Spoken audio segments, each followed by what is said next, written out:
Hi, David here from MarineMax Lake Hopatcong. Today I'm on a brand new traded in 2022 Sea Ray 19 SPX. I sold this boat new in 2022.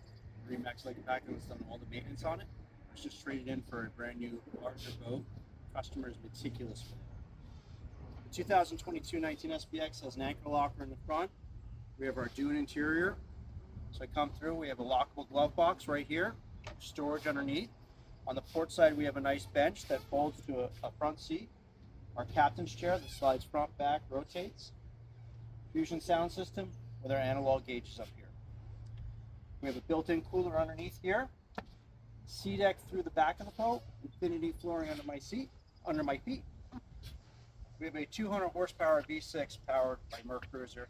The boat has approximately 100 hours on it. Come on down to MarineMax Lake Hopatcong. It's in the water. We'll take you for a ride.